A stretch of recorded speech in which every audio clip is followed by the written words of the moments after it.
Bueno, ya este primer ejercicio que pongo del trabajo número 1 justamente pide resolver una ecuación diferencial por básicamente los dos métodos que se ven en esta primera parte de ecuaciones diferenciales, en esta unidad 1, digamos. Que es, por un lado, el método de variables separables, que es el que menciona acá, y por el otro lado el método de Lagrange, que acá lo menciona como el método para resolver ecuaciones diferenciales lineales de primer orden.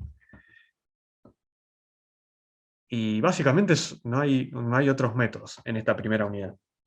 Así que para resolver prácticamente toda los ejercicios de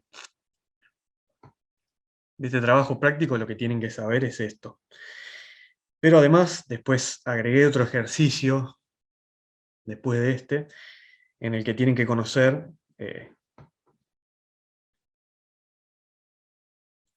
por ejemplo, la representación gráfica de estas ecuaciones diferenciales, de las familias de curva que están asociadas a estas ecuaciones diferenciales. Y hay varios ejercicios en los que nos dan una cierta familia de curvas y nos piden encontrar la familia de curvas ortogonales a esa familia de curvas. Entonces, conocer también cuál es la sustitución que se hace para obtener eh, la ecuación diferencial que, a su vez, al resolverla, nos va a dar como solución todas esas familias de curvas que son ortogonales a la primera que nos dieron. Bueno, otra cosa importante que tienen que saber es que cuando estamos hablando de una ecuación diferencial de primer orden, como por ejemplo esta, la solución general que obtengamos va a tener que tener una única constante. Es decir, la cantidad de constantes esenciales, bueno, constante esencial, ¿no? Es decir, la cantidad de constantes esenciales que tiene una ecuación diferencial está directamente asociada al orden de esa ecuación diferencial. Si es de primer orden, va a tener una constante, de segundo orden, dos constantes, etc.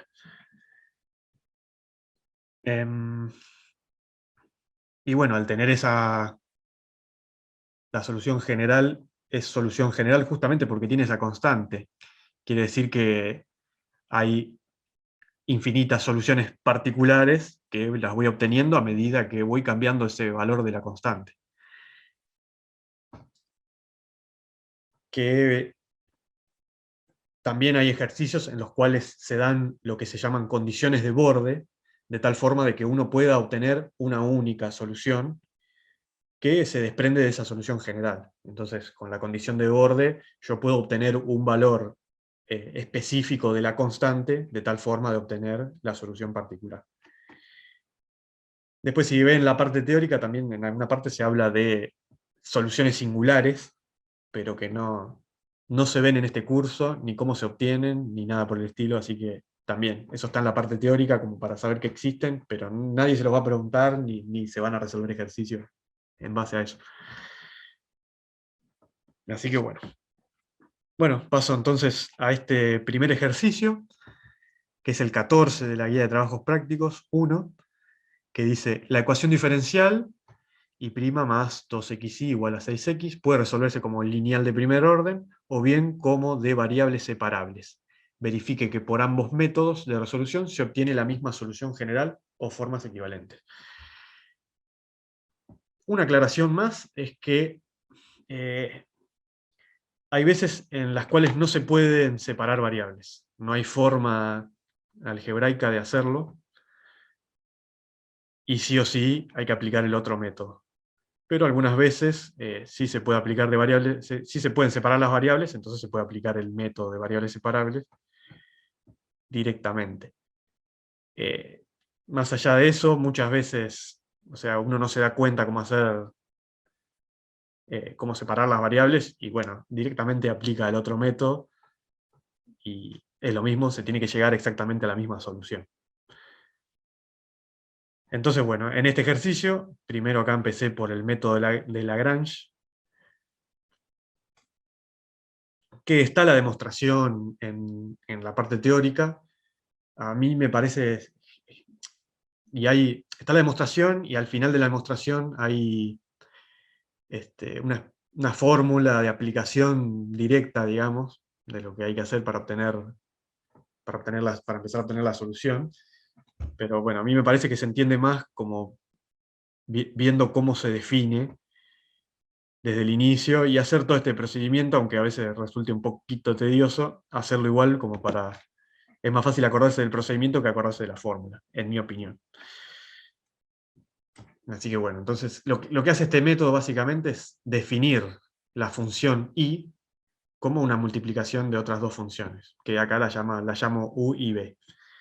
Entonces, si y está definida como u por b, la derivada de y, bueno, aplicando la regla de derivación para una multiplicación de funciones, es esta expresión que está acá. Y después lo que hago es simplemente reemplazar, en donde aparece i por v, por u por b, y en donde aparece i' por esta expresión. ¿Qué es lo que hago acá en este paso? Reemplazo y después reordeno. Y se puede reordenar tanto sacando como factor común b en este caso, o como sacando factor común u. Es exactamente lo mismo. Y lo que propone el método de Lagrange es decir que, bueno, para que esta expresión sea igual a 0, este paréntesis tiene que ser igual a 0, y esto que quedó acá tiene que ser igual a 0. Entonces, imponiendo esas condiciones, yo obtengo de esta primera expresión, que bueno, acá yo saqué esta llamada 1, de esta primera expresión voy a tener una expresión inicial de u, que es una de estas funciones que definí al principio. Bueno, en este caso me quedó esta expresión, que esta expresión, si ustedes la ven, es fácilmente separable, o sea, sus variables son fácilmente separables, no hay que hacer nada extraño para darse cuenta, ni para lograr separar esas variables. Entonces, separo las variables, la u por un lado y las x por el otro, y bueno, e integro. Acá hice varias aclaraciones respecto de esta primera integración, o sea, en el primer paso que hacemos. Recuerden, como dije al principio, que como estamos hablando de ecuaciones diferenciales de primer orden, va a haber solo una constante esencial de integración. Entonces, esa constante de integración la voy a introducir por facilidad al final de todo. Si bien, si yo acá integro y resuelvo estas integrales, me debería quedar una constante. Esa constante no va a ser esencial porque después, cuando resuelva el siguiente paso, me va a quedar multiplicada, dividida o con alguna otra operación con la constante que se va a agregar en el siguiente paso. Entonces, directamente al final agrego esa constante y bueno, y así no me complico también. No me complico ni pierdo el tiempo con esa constante que ya sé que tiene que tener una sola constante, la solución general. Eso por un lado. Eh, y también, bueno, tiene que ver con esto otro que escribí después acá, un agregado que hice, que bueno, para anular este paréntesis no necesito toda la familia de curvas, con una sola función que me anule o me haga igualar a 0 ese paréntesis ya es suficiente como para hacer el siguiente paso.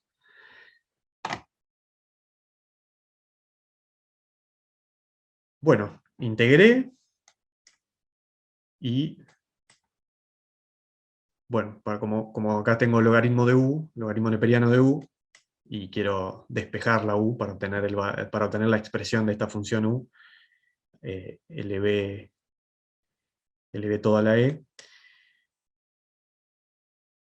Pero bueno, al aplicar esto, acá en teoría me tiene que quedar un paréntesis, un módulo, que ese módulo también va a ser absorbido de alguna forma por la constante de integración final. Es decir, que tanto los valores positivos como negativos son absorbidos por esa constante, porque la constante puede tomar valores tanto positivos como negativos. Entonces eso es otra cuestión a tener en cuenta como para no complicarse con el tema del módulo, etc. Pero bueno, en definitiva, obtuve esta expresión de U. Entonces ahora paso a la otra expresión, que yo le puse la llamada acá 2, en la cual me aparece U, y la sustituyo por la expresión que obtuve, que es esto que aparece acá, y a su vez me vuelve a quedar una expresión que es, en la cual es fácilmente separar variables. Separo variables y vuelvo a integrar. Acá otra aclaración que hice luego, que esta integral que me queda acá, yo la resuelvo con un cambio de variable, pero en este curso, en análisis matemático 1, sí les piden resolver con cambio de variables las integrales, pero en análisis matemático 2 simplemente pueden decir que de la tabla de integrales obtengo la primitiva, la escriben ahí y listo. O sea, les sugiero que no pierdan el tiempo haciendo esto, sobre todo en un parcial o en un final. Simplemente busquen la integral en la tabla, la sacan de ahí y se terminó la historia. Pero bueno, en definitiva, yo acá obtuve la solución de esa integral con ese cambio de variable y obtuve finalmente la expresión de esta función b.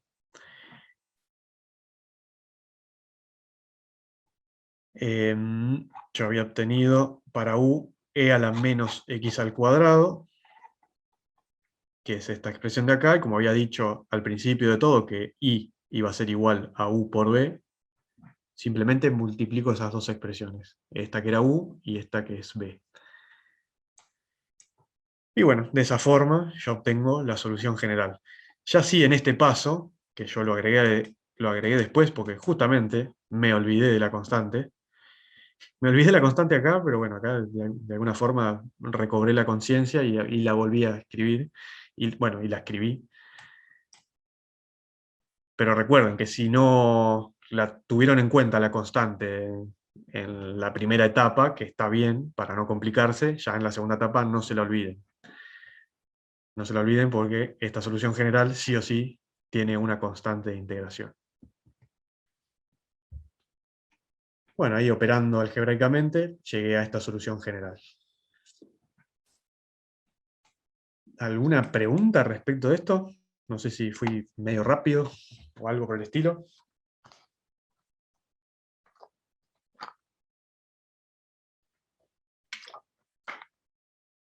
¿Habría algún problema si lo dejo como está arriba? Viste que hiciste toda la operación algebraica Estas sin cuentas que hice haberla hecho. acá, Sí, sin haberlo hecho, dejándolo así estaría bien o habría que... sí, no, está bien, está perfecto. Hice esto también como para tener una expresión un poco más reducida y poder compararla con la solución que voy a obtener por este otro método. Ah, está bien. Gracias. Pero acá ya, con esta expresión, uno ve que tiene la constante esencial y,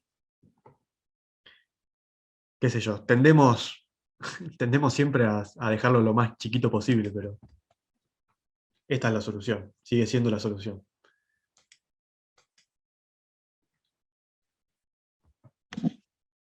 ¿Alguien más?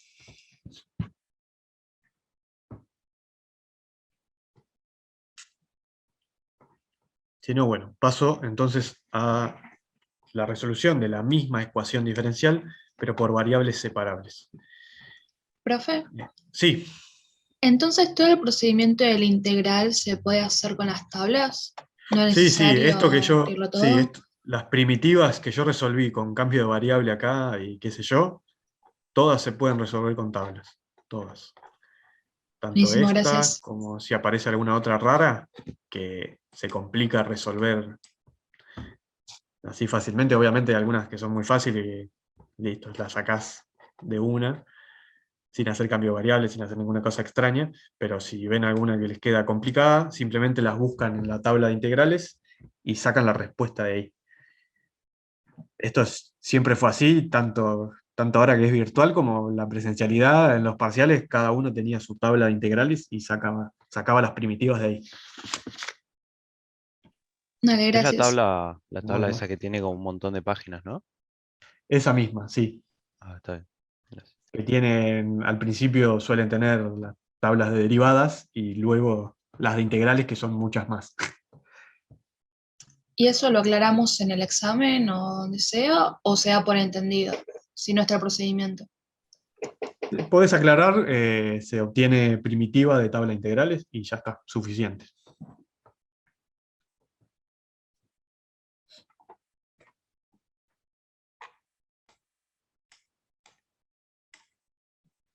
Eh, bueno, no sé si alguien más tiene alguna otra pregunta.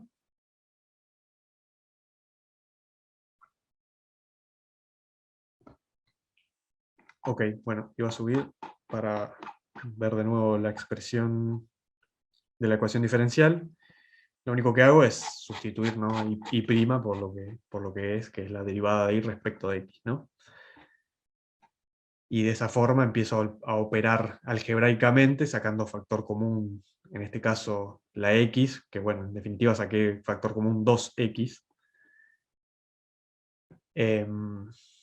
de tal forma de justamente separar las variables y que me quede una sola expresión con x y otra sola expresión con y. En este caso es posible, hay veces en las que no es posible hacer esto, pero en los casos en los que no es posible separar variables, simplemente aplican el método de Lagrange.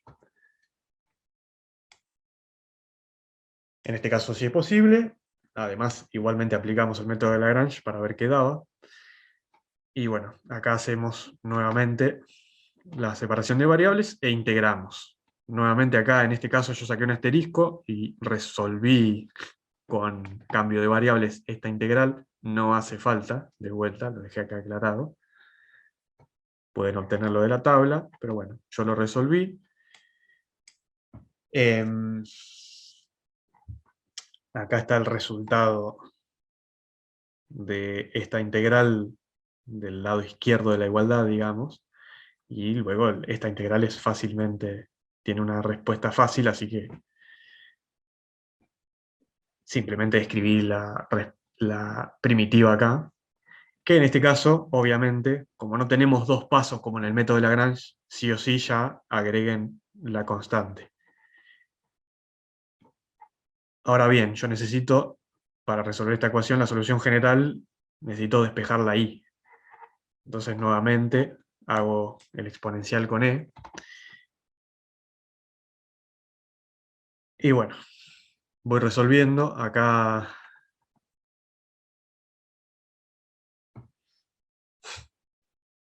lo que yo hice es lo siguiente. Una vez que hago e al logaritmo neperiano del módulo de 3 menos i, yo acá lo dejé como módulo, en este caso para ver qué es lo que pasaba con el módulo y con la constante.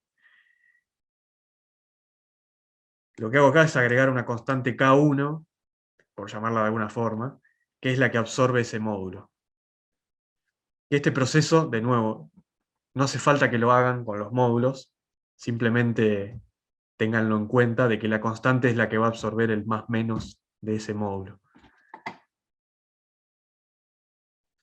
Pero bueno, acá hice el procedimiento como para que se vea qué es lo que sucede, no hace falta que lo repitan en cada ejercicio. Este K1 absorbe justamente el más menos de ese módulo, pero en definitiva, acá una vez que paso multiplicando el K1, bueno, acá en realidad pasé multiplicando el K por e a la x y el 3 menos i, perdón, el K por e a la x al cuadrado lo pasé dividiendo y el 3 menos i lo pasé multiplicando. Y este K1 por K, en definitiva, es otra constante. Y bueno, lo que pasó con el C1, que era la constante que había puesto al principio, la constante de integración que había puesto al principio, también es, en definitiva, e a la C1 pasa a ser otra constante que llamé K, y a su vez K1 por K En definitiva, al multiplicarlo pasa a ser otra constante, que bueno, acá para que me quede igual a la expresión que tenía arriba, esta constante C final surge de -1 sobre K1 por K. Es decir, que esta constante absorbe todo el resto de los procedimientos algebraicos que hubo con las constantes. En definitiva, es una única constante. Más allá de que todos estos valores, yo le puedo dar valores, qué sé yo, en definitiva obtengo una sola constante que es la que me define la solución particular de ser necesaria. Y bueno, obviamente me quedó la misma respuesta, la misma solución general que por el otro método. Cuando es posible separar variables, suele ser mucho más corto, porque simplemente estás resolviendo dos integrales, básicamente, de los dos lados de la igualdad, y no 4, como pasaba en el otro. Pero bueno, eso es solamente si es posible separar variables, como en este caso. Espero no haberlos mareado con el tema de las constantes, simplemente lo hice como para que se vea que en algún momento me queda una sola constante y termine ahí.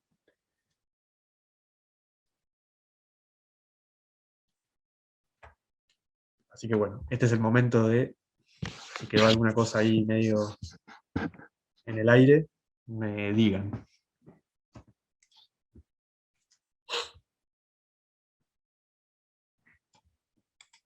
Si no, sigo.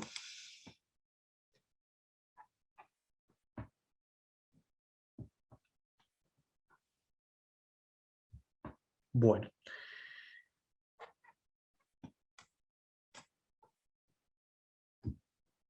Acá tenemos, en este ejercicio, en el 20b, nos dan la expresión de una familia de curvas, que es esta de acá, y igual a c por e a la x. Es una familia de curvas porque a medida que yo voy cambiando el valor de la constante, obtengo una curva distinta en realidad. Y esto es lo que le comentaba, de que hay muchos ejercicios que piden esto, hallar una familia de curvas ortogonal a otra familia de curvas que le dan en el problema. Y bueno, esto tiene básicamente dos pasos. Uno, encontrar la ecuación diferencial que está asociada a esta familia de curvas. Después de ahí hacer la sustitución para transformar esta ecuación diferencial en la ecuación diferencial que va a estar asociada a la familia de curvas ortogonales a la inicial. Es medio un trabalengua, pero es así.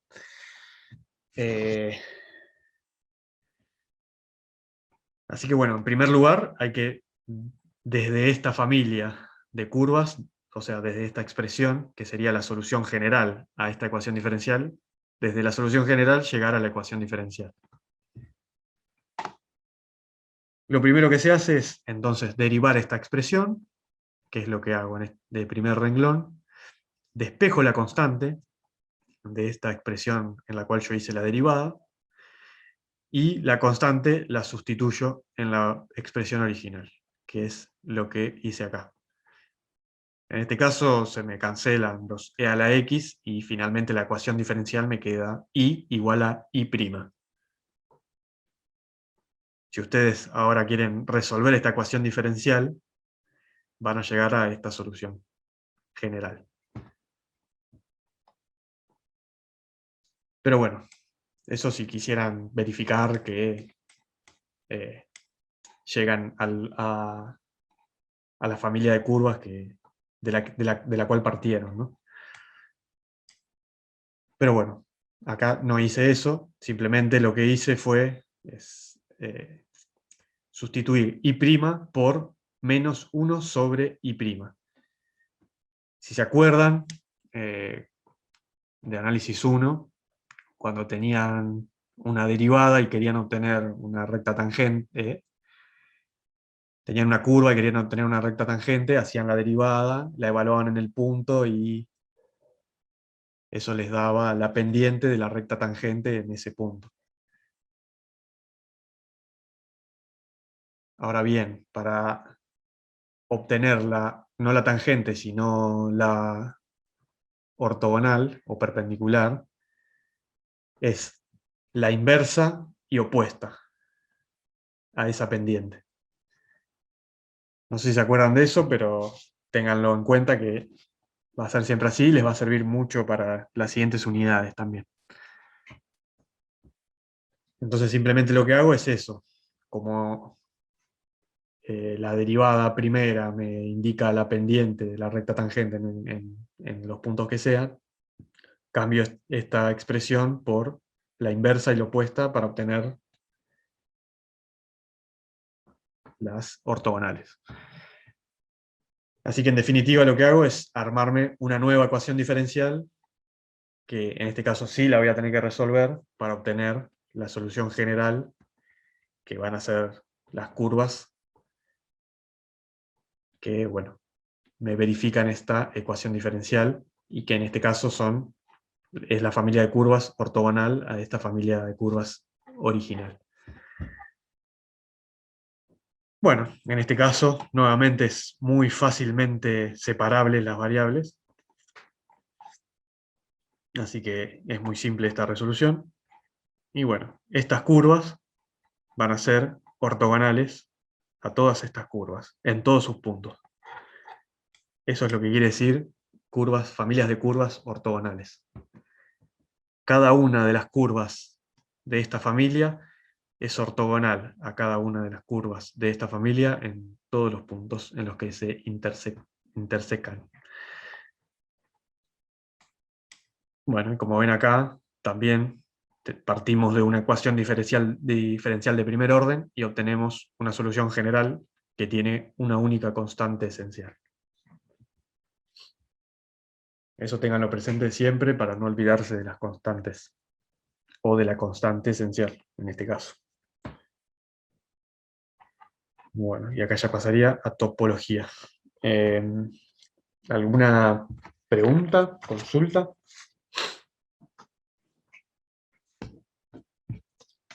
Si te hubiera quedado una ecuación diferencial, por ejemplo, y igual y prima más 2x, por ejemplo, Ujú. lo que tendríamos que hacer eh, es el inverso y opuesto del y prima nada más o de todo.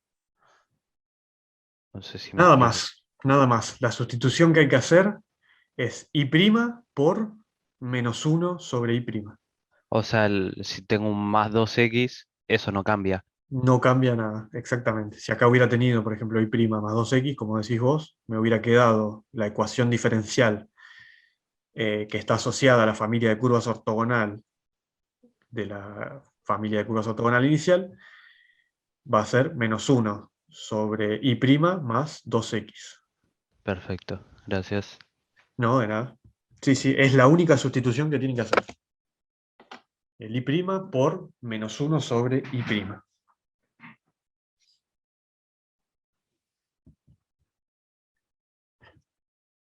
¿Alguna otra consulta?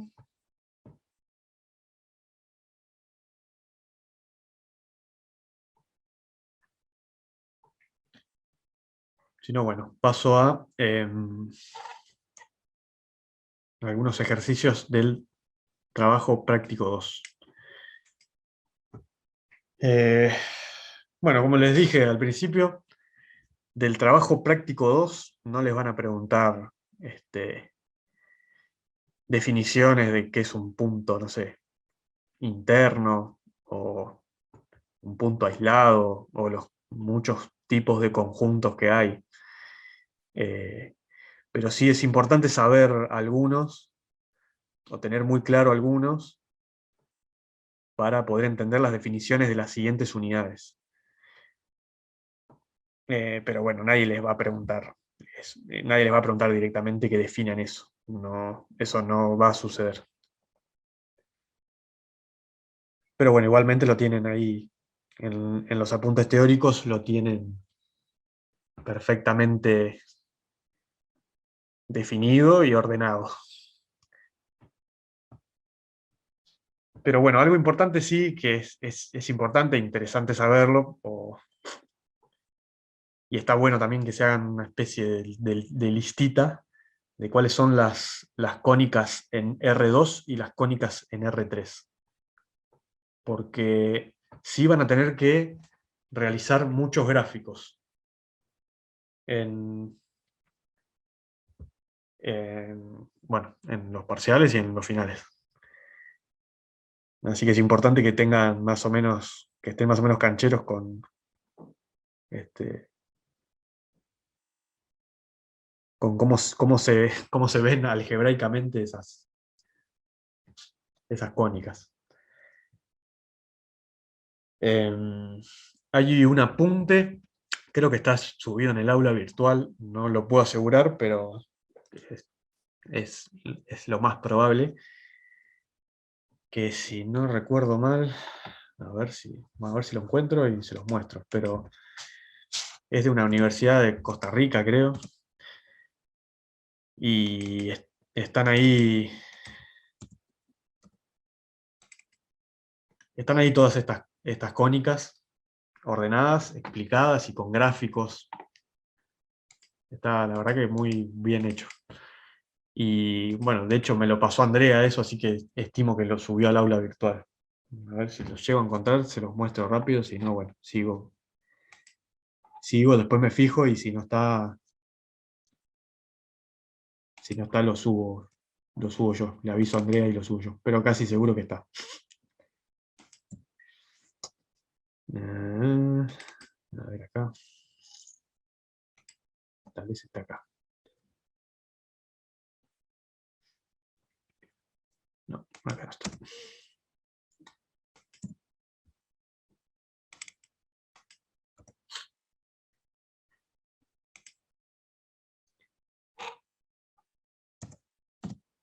Bueno, no lo tengo a mano, me parece. Bueno, no lo tengo a mano. Pero bueno, me voy a fijar, después que termine acá, me voy a fijar en el aula virtual, me voy a conectar y fijarme a ver si está subido, y les digo cuál es. No sé si alguien ya se metió y lo vio y estoy hablando pavadas. Pero bueno, si no me fijo y les digo dónde está para que No, creo que no está. ¿no? Me parece que Está no. bueno como para sacar de ahí un resumen. No es como para leerlo completo, sino para sacar un resumen y tener las formas que las puedan identificar lo más rápido posible y por lo tanto graficar lo más rápido posible en el examen. Pero bueno, van a tener una serie de cónicas, ¿no? Circunferencias, elipses, hipérbolas, parábolas. Y eso, bueno, cónicas en R2 y cónicas en R3 van a tener esferas, elipsoides, hiperboloides de una napa, de dos napas, paraboloides de revolución, paraboloides hiperbólicos, no sé, alguna otra cosa más que calculo que se me está... Bueno, superficie cilíndrica, eh, superficie cónica, y ni hablar planos, ¿no? Que me estoy olvidando, planos. Importante. Todas esas tienen un formato que ustedes lo van a ver y van a decir, bueno, esto es tal cónica. A veces puede pasar que no sea ninguna cónica también, y bueno, pero para darse cuenta de que no es ninguna cónica, tienen que saber cuáles sí son las cónicas, ¿no?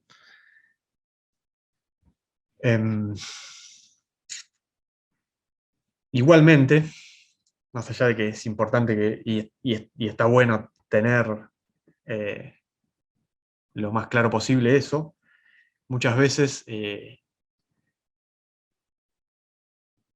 pueden darse cuenta de qué cónica se trata haciendo las trazas con los planos coordenados. Que puse acá un ejercicio, no me acuerdo cuál es, pero puse acá un ejercicio en el cual piden dibujar esas trazas, y de esa forma, haciendo las trazas, la mayoría de las veces ya se dan cuenta de qué superficie es.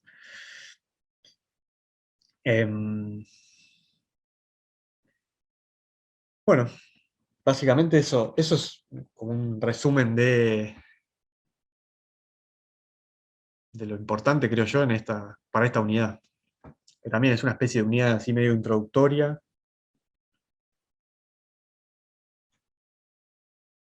pero en la cual se pide graficar bastante, que igual es lo que van a tener que hacer en no sé, la mitad o más o menos de los ejercicios de un parcial. Así que bueno, paso acá al ejercicio entonces, directamente.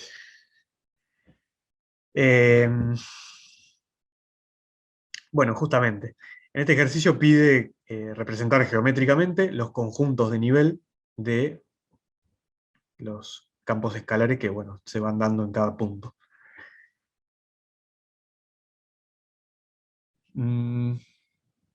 Solo una consulta que les hago a ustedes. ¿Andrea solo habló de ecuaciones diferenciales en la clase pasada? Sí, profe. Ah, ok, ok. Bueno, hago entonces otro par de aclaraciones que, bueno, son bastante fundamentales, pero bueno, si no se hablaron, es este el momento. Ustedes ya en análisis 1 hicieron todo el análisis matemático de funciones escalares, ¿no? O sea, una función con una única variable y para la cual se obtenía como imagen un escalar. En este caso, en análisis 2, vamos a ver otros tipos de funciones que tienen sus nombres particulares también, como por ejemplo campos escalares. Campos escalares son aquellos en los cuales el dominio no está en R, sino que está en Rn, por ejemplo. En este caso, en R2, porque solo hay dos variables de entrada. Y son campos escalares porque el resultado que se obtiene es un único escalar. Es decir, yo hago acá por ejemplo, si quisiera hacer f de 1, 1, hago las cuentas con 1, 1, y obtengo como imagen menos 1 en este caso, ¿no? Porque me queda 1 por 1, menos 2, menos 1. Pero obtengo un número escalar como imagen. Pero también hay funciones vectoriales que, bueno, en el caso de las funciones vectoriales tenemos una única variable de entrada, o sea, el dominio está en R también, como las funciones escalares, pero la imagen ya no es un escalar, sino que es un vector, es decir, ya está en Rn. O sea, puede ser un vector de 2 componentes, de 3 componentes, etc. Y finalmente tenemos los campos vectoriales, para los cuales tengo varias variables, es decir, que estoy en Rn, tengo un dominio en Rn, y la imagen, a su vez, va a estar en Rm, es decir, que también obtengo un vector. Es decir, bueno, acá tengo vectores como dominio, y obtengo escalares. En los campos vectoriales tengo vectores como dominio, y obtengo vectores como imagen. Eh, Ese es un pantallazo, digamos, de estas definiciones. También nadie se las va a preguntar, pero están en la parte teórica.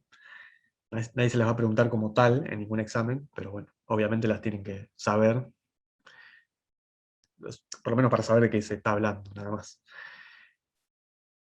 Y bueno, acá en este ejercicio 6, se trabaja con campos escalares. Campos escalares que van de R2 en R, por ejemplo en este caso, o en este otro ejercicio que puse acá, que van de R3 en R. Acuérdense que bueno, los campos escalares justamente siempre van, la imagen siempre está en R, ¿no? Es un escalar. ¿Por qué se pide representación geométrica en estos casos? Porque son los únicos casos en los que se puede realizar una representación geométrica, ya sea en un plano o en el espacio, ¿no? Ya para otros vectores ya no hay representación geométrica. Entonces, para estos casos de estos campos escalares de R2 en R y R3 en R, podemos representar geométricamente, por un lado, el campo escalar, tal vez es fácil de hacerlo, si no muchas veces se usa algún programita.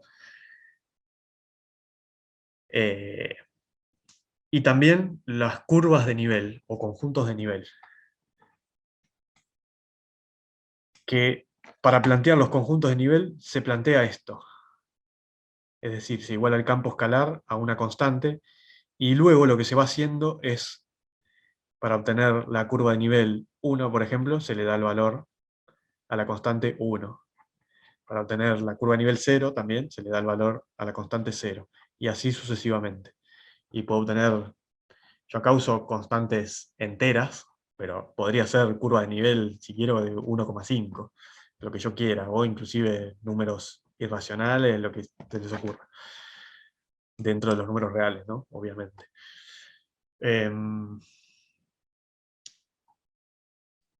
Y bueno, lo que pide acá es justamente graficar esas curvas de nivel. Al yo ir dándole valores a esta constante, voy obteniendo distintas curvas. Es decir, por ejemplo, en este caso, le doy el valor a la constante 0, entonces me queda x por y menos 2 igual a 0. De ahí despejo la y y obtengo esta curva. Que bueno, lo que voy obteniendo son hipérbolas, ¿no? Entonces, por ejemplo, acá para acá 0, en algún lado lo grafiqué, es esta hipérbola de acá con esta de acá. Después, por ejemplo, para acá igual a 1, es esta acá que está verde, aunque no están muy claros los colores, y esta otra rama de acá. Para acá igual a 2, fíjense que a medida que voy aumentando, digamos, en los positivos, hacia más infinito, las hipérbolas van quedando así, cada vez más alejadas del origen, digamos.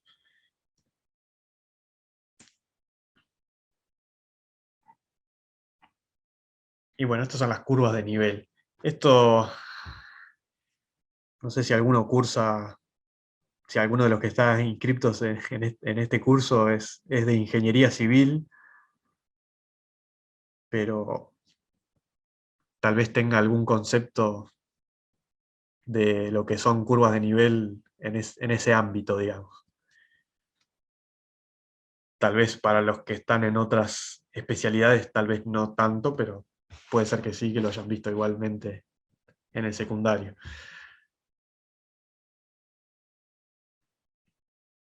Estas curvas de nivel, digamos, dan una idea de cómo es la superficie, en cierta forma. Hay que tener un poco de imaginación, pero dan una idea de eso. Imagínense que yo grafico, o represento gráficamente, este campo escalar, y después lo voy seccionando con planos, en este caso, paralelos al plano XY o al Z igual a 0, ¿no? Entonces de esa forma yo voy seccionando y después proyecto esa intersección entre la superficie y esos planos, la proyecto acá en este caso en XY, ¿no? Eso es de alguna forma como para que se lo puedan imaginar. Y si han visto alguna plancheta de planos de curvas de nivel, si alguien está si alguien si alguien está en la especialidad de ingeniería civil, creo que le va a resultar un poco más fácil imaginarse o ver de qué se trata esto.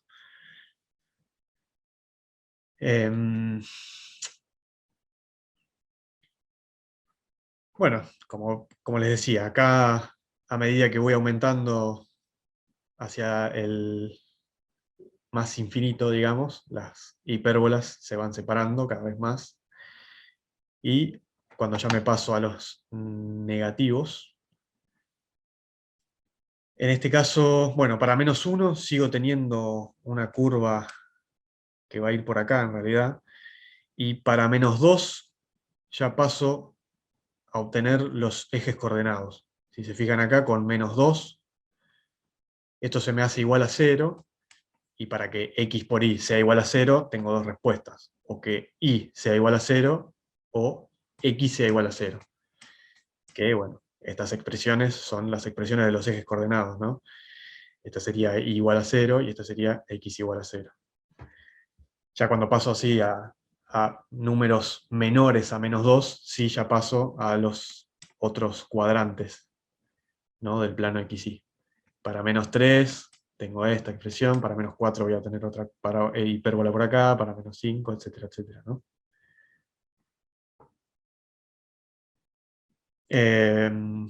Bueno, No sé si eso quedó muy claro, más o menos claro, o nada claro. Así que este es el momento de las preguntas.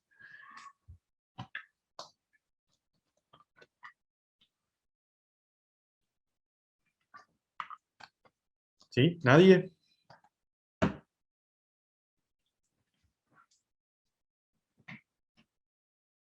¿Nadie? ¿Ni por el chat tampoco?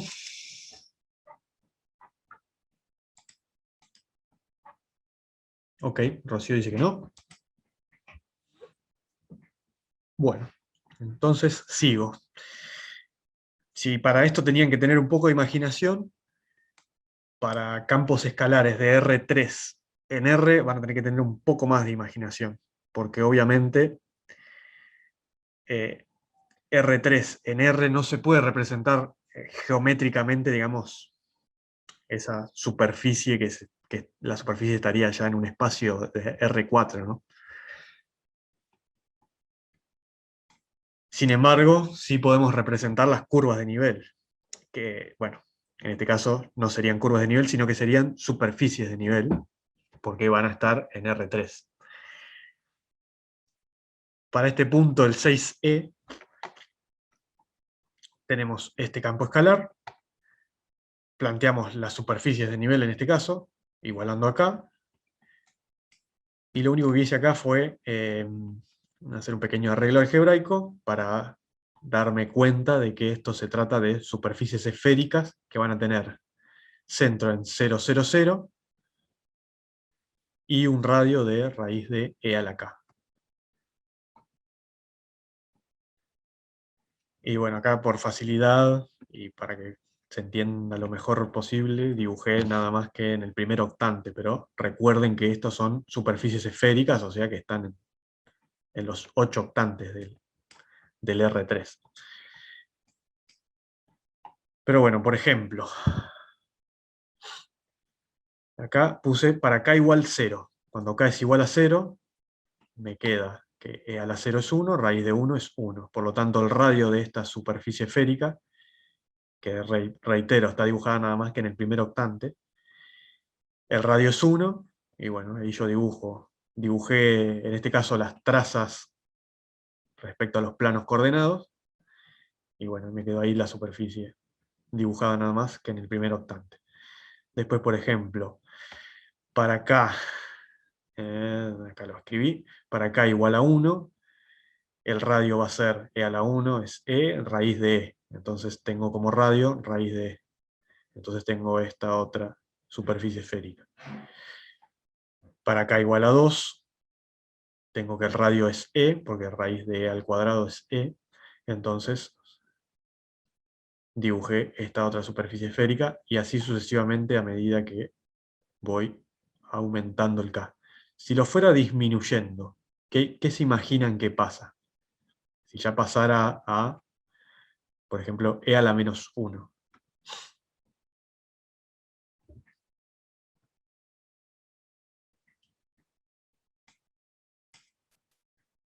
A ver, alguno que me diga qué es lo que se imagina que va a ir pasando con estas superficies de nivel.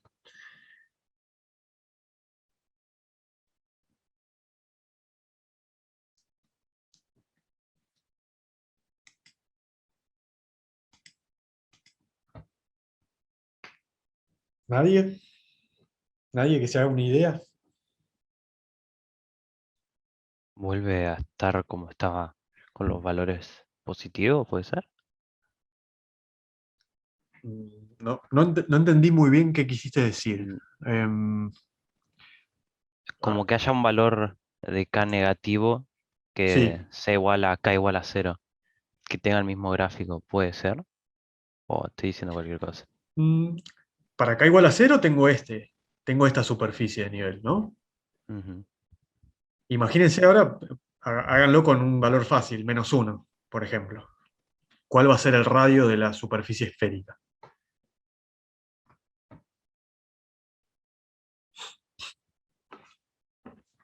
Yo para k igual a 0 tenía radio 1. Para k igual menos 1, ¿qué radio tendría?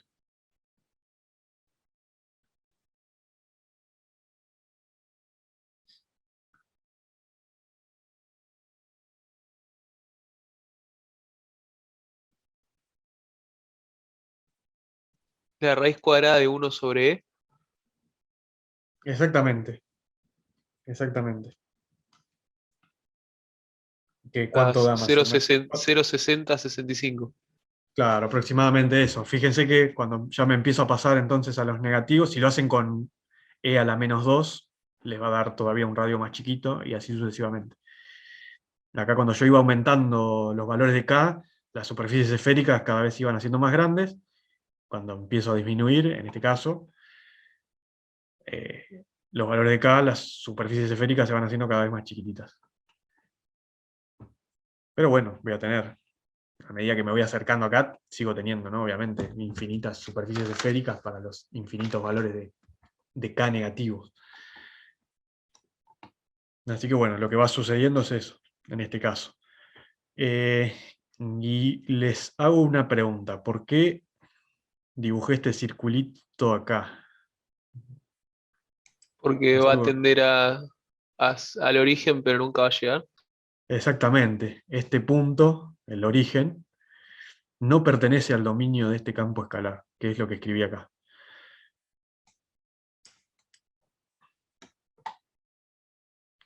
Acuérdense que, bueno, en este caso, esto era un polinomio, o sea, el dominio son todos los reales.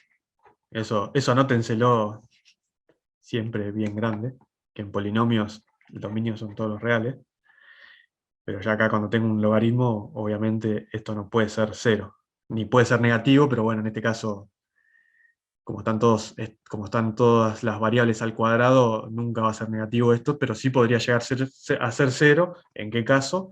En el origen, en el que esto es 0, 0, 0. Por lo tanto, el dominio de este campo escalar es R3 menos el vector nulo. Que esto, después que repasé el ejercicio, también como las otras cosas, me di cuenta y hice la aclaración como para que quede registrado que el origen no pertenece al dominio de este campo escalar. Es importante que hagan ese análisis también en otros campos escalares o funciones vectoriales o campos vectoriales. Que por ejemplo, si ustedes tuvieran un campo vectorial que tiene obviamente distintas componentes, tienen que hacer el análisis del dominio en cada una de esas componentes. Por ejemplo, acá podrían tener que este campo vectorial tiene como primera componente esta expresión y como segunda componente, no sé, x al cuadrado. Si bien con x al cuadrado yo tendría un valor si le doy el valor 0, en esta otra componente no obtengo nada, por lo tanto el dominio sigue siendo, o sea, las restricciones de cada una de las componentes se suman o se unen y pasan a ser parte de las restricciones de todo el campo vectorial, ¿no? En conjunto.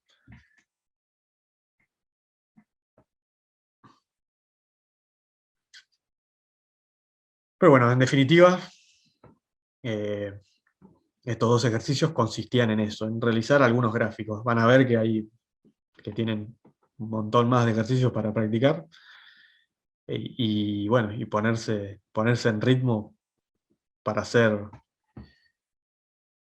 a la hora de hacer gráficos, ¿no? Traten de ser lo más prolijos posible. Si usan colorcitos, muchas veces es mejor. Pero a veces, sin usar colores, si son prolijos igual, se entiende igual. Bueno, no sé, me estoy yendo, pero no sé si quedó alguna duda o pregunta al respecto. Yo tengo una pregunta en Sí. cuanto al Zoom. Yo tardé un rato en encontrar. ¿Siempre va a ser por este Zoom que va a dar clase usted? Ah, sí, sí, sí. Siempre uso este mismo Zoom. Y siempre Perfecto, eso. siempre me conecto a las 7 más o menos, pero inicio 7:15, 7:20, hasta que se conecten la mayor cantidad posible. Así que sí, déjatelo guardado. Sí, me lo voy a guardar, Matías. Muchas gracias. Dale, no, no, no.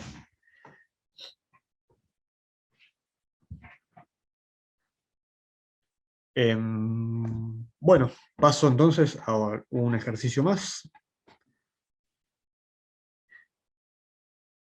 que, bueno, dice, para cada uno de los siguientes campos escalares definidos en su dominio natural, determine el conjunto imagen, halle el conjunto de positividad, represente la gráfica en el espacio X y Z, y analice las intersecciones con los planos coordenados. Estos ejercicios también, como les digo, son para que ustedes vayan agarrando práctica a la hora de hacer los gráficos, básicamente. Y bueno, justo en el 7F, tenemos esta expresión, que de nuevo, esto es un polinomio. Por polinomio, el dominio son, bueno, en este caso, todos los R2, todos los vectores de dos componentes, en este caso. Y bueno, en definitiva, lo que les decía antes, de que agarren también cierta práctica con el tema de las superficies, para poder imaginarse de qué superficie está hablando esto.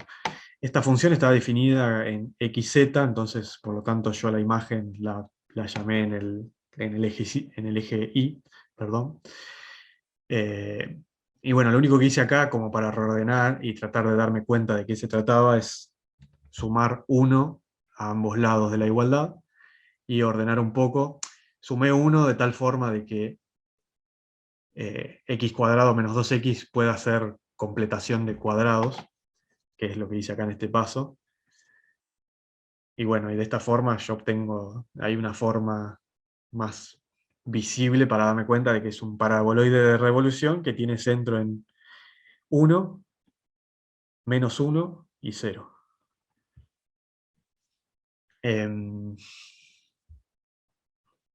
Pero bueno, todas estas formas es cuestión de que se hagan un resumencito y empiecen a resolver ejercicios y les va a ir quedando.